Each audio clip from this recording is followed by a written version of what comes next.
서울에서 조그만 식당을 운영하면서 살아가고 있습니다. 원래는 아내와 함께 행복한 미래를 꿈꾸면서 시작하게 된 음식점인데 지금은 처제와 단 둘이서 식당을 운영하고 있네요. 정말 남들에게는 결코 일어나지 않을 법한 말도 안 되는 일들이 제게 일어나게 되었죠. 사실 저는 주변 누구보다도 착하지 못한 그런 삐뚤어진 시선으로 세상을 바라보며 살아가고 있었습니다. 어릴 때부터 저는 몸이 정말 허약한 체질이었습니다. 흔히 생각하시는 약골의 얼굴도 못난 탓에 저도 모르게 학창시절 내내 왠지 모를 주변 사람들의 시선에 사람을 기피하게 되었던 거죠. 그리고 더 사람을 기피하게 된 것도 처음 짝사랑하게 된 여자에게서 너무 아픈 상처를 받게 되었습니다. 그때가 중학교 때였는데 그 당시 담임 선생님의 지시로 분기별로 3개월에 한 번씩 짝을 바꿔서 앉았었습니다. 저는 당연히 짝사랑하는 그녀와의 짝이 되기만을 항상 바래왔었고 결국에는 제 바램대로 제게 설렘을 주던 그녀와 짝이 되었습니다. 속으로 만세를 부를 정도로 너무 기쁘고 행복했었습니다. 하지만 그건 이기적인 저 혼자만의 행복이고 생각이었더라고요. 저도 그때 당시에는 제 주제를 파악 못했었나 봅니다. 대놓고 노골적으로 저를 비난하고 무시하지는 않았지만 학교가 마칠 시간에 견출지를 건네어 주다가 실수로 손이 닿고 말았습니다. 근데 얼른 피하듯이 하더니 더럽고 짜증난다는 듯이 행동을 하더라고요. 정말 그 사건으로 인해서 저는 너무 큰 상처를 받게 되었습니다. 그날 이후로 성인이 되어서까지 트라우마로 인해서 30 초반이 될 때까지 여자에 대한 거부감으로 단 한 번의 연애도 하지를 않고 살았죠. 물론 여자를 만날 수 있는 기회가 없지는 않았습니다. 다행히도 나이가 들면서 점점 외모적으로도 자신감이 생겨갔고 나름대로 저와 사귀고 싶다는 표현을 했던 여자들도 있었으니깐요. 하지만 기억 속에 그 일 이후로부터 제 마음은 너무 굳게 닫혀서 열릴 생각을 하질 못했던 거죠. 아무튼 저는 몇 년 전까지만 해도 그냥 이렇게 편하게 혼자 살아가려고 했었습니다. 직업에 대한 자부심도 있었고 굳이 결혼에 대한 필요성도 느끼지를 못했었거든요. 남들처럼 집안이 화목하거나 그렇지도 못해서 가족에 대한 중요성도 와닿지 못했었고 요즘에는 일부러 결혼을 하지 않고 살아가려는 사람들도 많은 시대라고 생각했습니다. 아무튼 미래에 대한 생각도 별로 없었고 그냥 그저 그런 하루하루를 지내고 있던 어느 날이었습니다. 월요일 무거운 몸을 이끌고 회사로 출근을 했습니다. 그런데 사무실에 집기 하나도 빠짐없이 텅텅 비어 있더라고요. 5년 동안 다니던 회사였기에 이게 무슨 일인가 싶어서 진심으로 꿈을 꾸는 건가라는 생각으로 머리가 멍했고 망치로 얻어맞은 기분이었습니다. 황당해서 뭐지 싶은 마음에 전화기를 꺼내는데 뒤이어 직원들이 하나 둘씩 출근을 하더라고요. 사태 파악을 하고 봤더니 사장이 기어코 직원들의 임금도 다 떼먹고는 야반 도주를 했던 거였습니다. 그 당시에 저희 회사는 인테리어를 하는 회사였는데 솔직히 이 업계가 많이 불안한 건 맞았죠. 하지만 5년이란 시간 동안 동고동락했던 제게 말 한마디 없이 이렇게 도망가 버리다니 너무 충격적이었고 세상이 무너지는 기분이었습니다. 왜냐하면 월급이 조금 떼인 거라면 크게 상관없었겠죠. 하지만 사장과는 형 동생 하면서 제가 부사장 직함을 달고 있었고 공사했던 곳에서 대금 지급이 갑자기 미뤄졌다면서 급하게 융통한다며 제게 3천만 원을 꺼갔던 상황이었습니다. 남들에겐 적다면 적은 돈이겠지만 저에겐 정말 큰 돈이어서 충격이 어마어마했죠. 게다가 돈도 돈이지만 제 성격에 모든 사람들을 기피하면서도 외동인 제게 거의 유일하게 친형같이 생각했던 사람이 또 저를 배신하게 된 거였습니다. 저도 환장할 노릇인데 직원들은 제게 이게 어떻게 된 거냐고 물어보더니 시간이 갈수록 저를 다그치면서 몰아붙이기 시작하더라고요. 이러다가는 저도 공범으로 큰일 나겠다 싶었습니다. 저는 직원들에게 빚쟁이들이 올지도 모르니까 얼른 경찰에 신고부터 하자고 설득하고 신고를 하게 되었죠. 그리고서 몇 주가 지나도록 사건은 진척이 없었습니다. 이미 사장놈은 오랜 기간 동안 도주를 계획했던 건지 해외로 출국했는데 잡기가 쉽지 않을 거라고 하더군요. 너무나도 절망적이어서 하늘이 무너지는 기분이 들었습니다. 그래서 이렇게 있다가는 큰 사고라도 치겠다 싶어서 저는 무작정 지갑만 챙겨서 제주도로 향했습니다. 그냥 모든 걸 다 잊고 싶었고 전 재산을 날린 것도 아니니까 차근차근 다시 시작하면 되겠지라는 마음을 가지려고 애를 썼습니다. 아무튼 그렇게 저는 제주도에서 가장 외진 곳에 위치한 펜션에서 숙박을 하게 되었죠.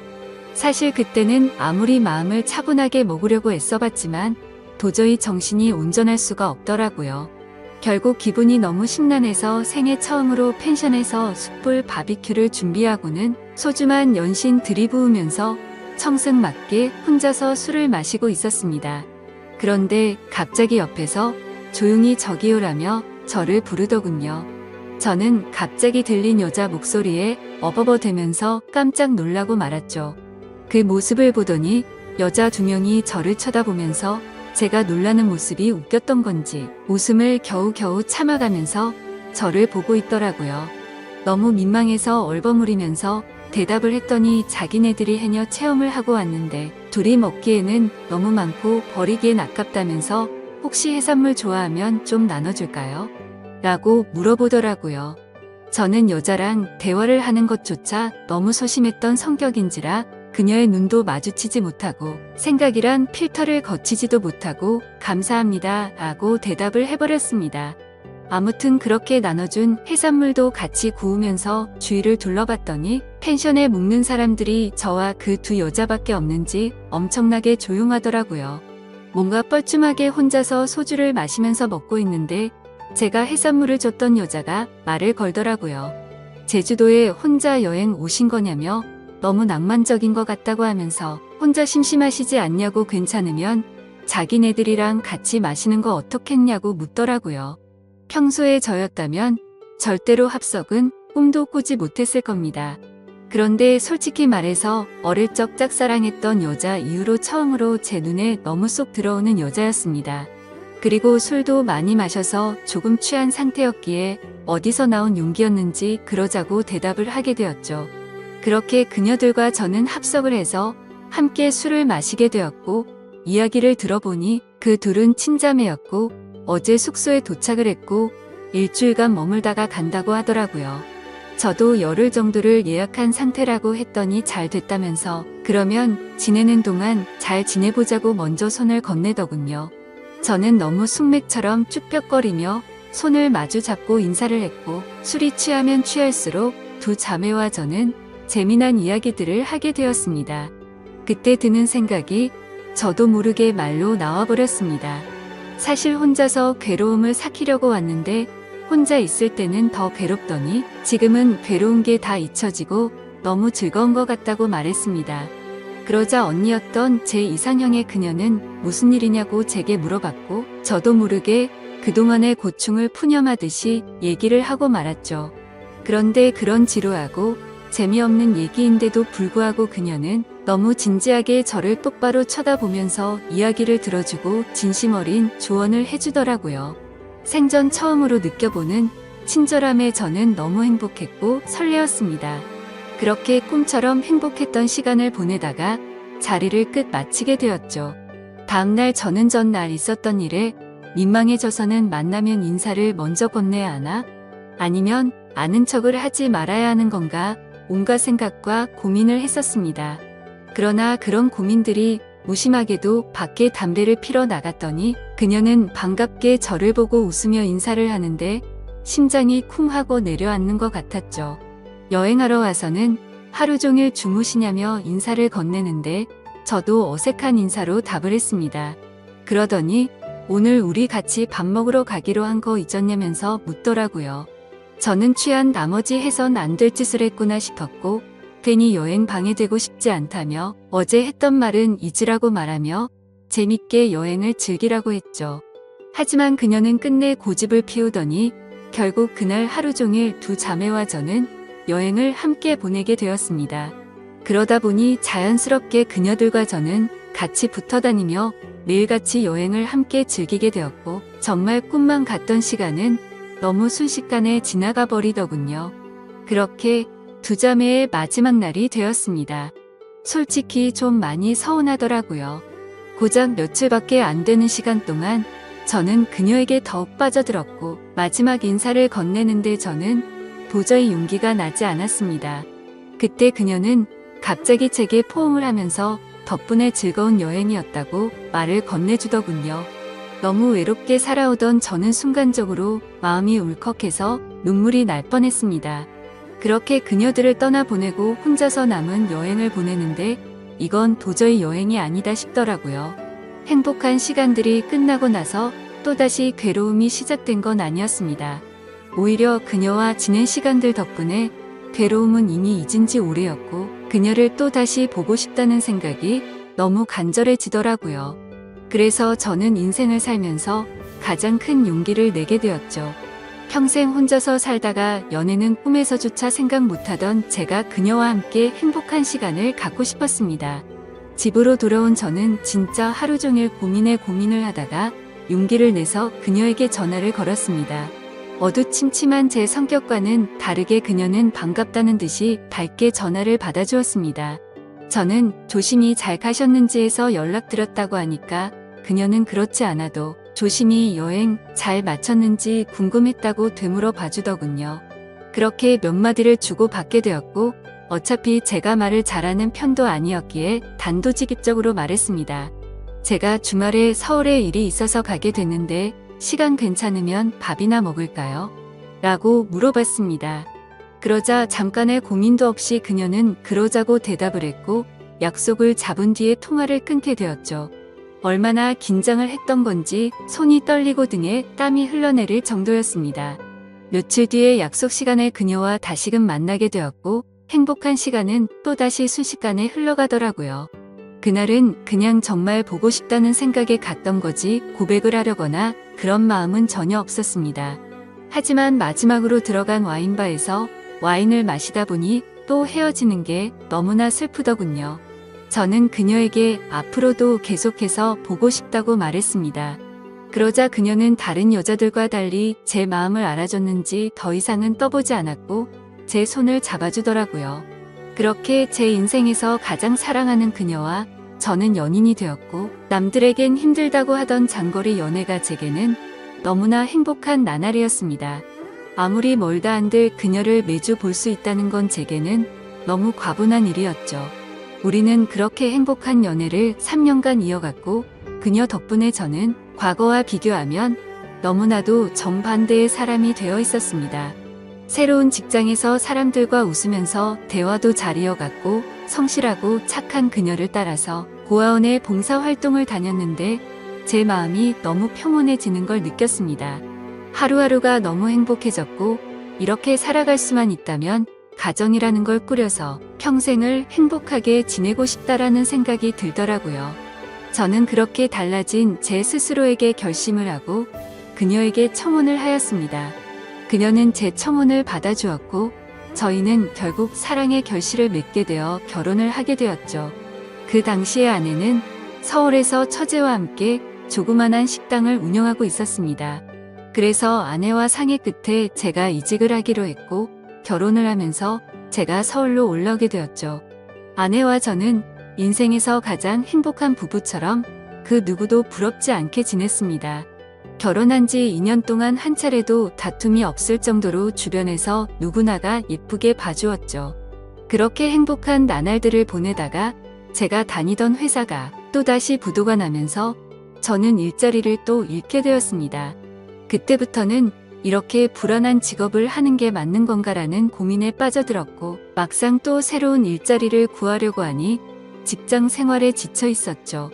그러다 힘들어 하던 중 아내와 더 오랜 시간을 붙어 있고 싶었고 그동안 모은 돈을 보태어서 새로운 식당을 여는 게 어떨까 생각이 들었습니다. 저는 인테리어 회사를 다니던 경험을 살려서 아내가 모르게 직접 발품 팔아서 새로운 식당 자리도 알아보고 양식에 어울리는 인테리어 포트폴리오를 만들어서 아내에게 말했습니다.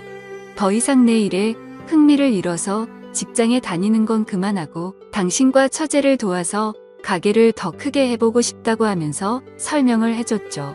한참 아무 말 없이 지켜보던 아내는 제 선택을 존중해주면서 그러자고 했고 그날부터 저와 아내 그리고 처제는 새로운 식당을 열기 위해서 분주하게 준비를 했습니다. 결국 저희는 나름 작지만 예쁜 식당을 열게 되었고 기대 이상으로 식당은 장사가 잘 되었습니다. 제 선택에 있어서 정말 많이 불안했고 걱정도 많았는데 이렇게 행복해도 되나 싶었죠. 아내도 솔직히 오랫동안 해오던 가게를 옮기는 게 불안했고 무서웠는데 저 하나만을 믿고서 그 큰 결정을 바로 내려줬던 걸 알게 되었습니다. 저는 착한 아내에게 너무 고마웠고 평생을 행복하게 해줄 거란 마음을 제 가슴에 되새겼죠. 하지만 하늘이 너무 원망스럽게도 제 바램과 그 행복은 산산조각이 나게 되었습니다. 아내가 일을 하던 도중에 갑자기 쓰러지게 되었습니다. 처음에는 가게가 바쁜 탓에 과로해서 그런 거겠지 하며 아내를 안심시켰었죠. 며칠 뒤 정밀 검사를 받아본 결과가 나왔고 의사 선생님은 너무 위험한 위치에 암이 발견되었다고 말하더군요. 드라마나 영화에서나 들어봤지. 이런 일이 제 아내에게 생길 줄은 정말 상상조차 못했기에 그 자리에서 바로 눈물이 났습니다. 의사 선생님이 말을 이어갔습니다. 이런 말씀 드릴 때가 자신도 가장 마음이 아프다고 하면서요. 솔직히 말해야 할 것 같다며 아무래도 너무 위험한 수술이 될 것 같다고 하면서 아내분에게도 솔직히 말씀을 드려야 한다고 하더라고요. 그 말을 듣는데 아내를 처음 만났던 제주도에서 처음 만난 그날 밤이 떠오르고 그동안의 일들이 순식간에 주마등처럼 지나가는데 저도 모르게 애처럼 펑펑 울어버렸습니다. 아내에게 이 모든 사실을 솔직하게 털어놓는다는 게 너무나도 어려웠습니다. 하지만 저를 저보다도 잘 아는 아내는 저를 보자마자 눈치를 채더라고요. 펑펑 울어서 알아본 건지 너무 경직되어 있는 저를 알아본 건지 저는 있는 사실 그대로를 말해줬습니다. 아내는 괜찮은 척 하면서 오히려 저를 위로해주면서 말을 하더라고요. 솔직히 너무 무섭고 화도 나고 슬프지만 저를 만나서 그동안 너무 행복했다며 그래도 위험하긴 하지만 끝까지 포기는 하지 않을 테니까 좌절하지 말자고 하더군요. 그 말을 듣는 순간 제가 너무 부끄러웠습니다. 정작 아픈 아내는 저렇게 용기를 내서 힘을 내려고 하는데 도저히 저부터 무너질 수가 없었습니다. 처가댁에 연락을 해서 이 사실을 말씀드렸고 장인어른과 장모님 그리고 처제는 아내에게 찾아와서 미친 듯이 펑펑 울었습니다.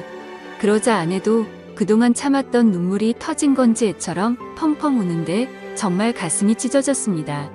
그렇게 아내는 항암 치료를 시작하게 되었고 날이 가면 갈수록 급속도로 야위어가는 아내를 보고 있으니 모든 게 너무 원망스러웠습니다. 괜히 나를 만나서 아내가 이렇게 아프게 된 것만 같고 죽을 만큼 너무나도 힘이 들었습니다. 그렇게 힘든 시간을 지나서 아내의 수술이 있기 전날 밤 아내와 저는 한참 동안 이야기를 나누었습니다. 그때 처음으로 알게 되었던 건 아내도 제주도에서 처음 본 그날 저에게 호기심이 생겼고 관심이 갔었다고 하더군요. 그래서 다음날 같이 밥 먹자는 약속을 한 적이 없었지만 일부러 거짓말을 해서 같이 합류해서 여행을 한 거였다고 하더라고요. 물론 제 여행을 방해하고 싶었던 건 아니었고 제가 그날 밤 혼자 있을 때 더 괴롭다고 했던 말이 밤새도록 신경이 쓰였답니다. 제 아내의 성심이 깊은 건 알았지만 그 말을 듣는 순간 눈물이 멈추지가 않더군요. 그러면서 수술이 어려운 건 우리 모두가 다 잘 알고 있는 사실이니까 지금 말을 해야겠다고 하더라고요. 혹시라도 자신이 잘못되더라도 제발 당신 탓이라고 생각하지 말고 행복했으면 좋겠다고 말했습니다.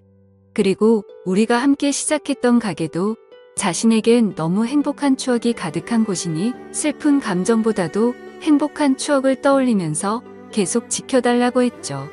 그렇게 밤새도록 저희는 끊임없이 많은 대화들을 나누었고 결국에 제가 인생에서 가장 사랑하던 제 아내는 이 세상을 떠나고 말았습니다. 아내를 떠나보내고 하루하루가 너무 괴롭고 인생이 무너진 듯 슬펐습니다. 솔직히 돈 몇천만 원 사기 당했던 건 정말 세 발의 피조차도 안 될 정도의 괴로움이었습니다. 정신 나간 사람처럼 죽을 만큼 술을 마셔대기도 해봤지만 다 소용없었습니다.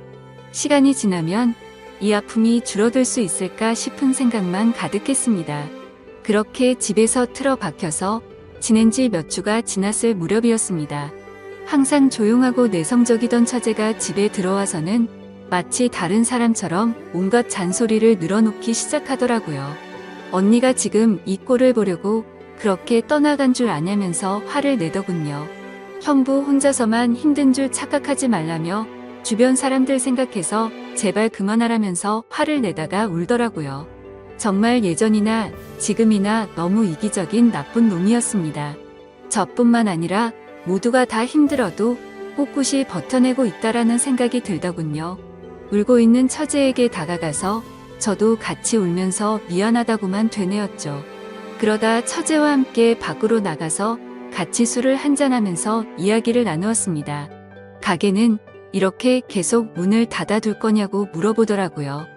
솔직히 아내 생각에 미쳐버릴 것 같아서 가게 근처도 갈 수가 없었습니다. 하지만 그건 너무 비겁한 짓이란 것 정도는 알았죠. 그런 생각을 하던 찰나의 처제도 저와 같은 생각을 말하더군요. 언니 생각에 자신도 가게 근처도 못 가겠다며. 근데 언니가 제게 했던 말을 처제에게도 똑같이 했더라고요.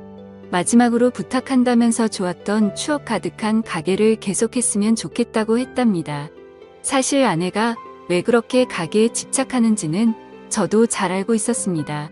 아내는 저와 제 처제를 생각해서인 마음도 당연히 있었지만 너무 착한 심성에 그동안 어려운 아이들에게 무료 급식을 주던 걸 멈추지 않기를 바랬던 거였죠. 세상에 어떻게 이런 착한 여자가 또 있을까요? 사실 이런 마음을 갖고 있는 것도 가게를 가게 된 날 알게 되었습니다. 처제와 저는 아내의 부탁을 이어나가기 위해서 결심을 했고 다음날 가게로 나갔습니다. 몇 주간 비워져 있던 가게임에도 불구하고 구석구석 너무 깔끔하게 청소가 다 되어 있었습니다. 그리고 그곳에 놓여져 있던 편지가 있었죠. 아내는 가족들과 저에게 너무 많이 미안하답니다.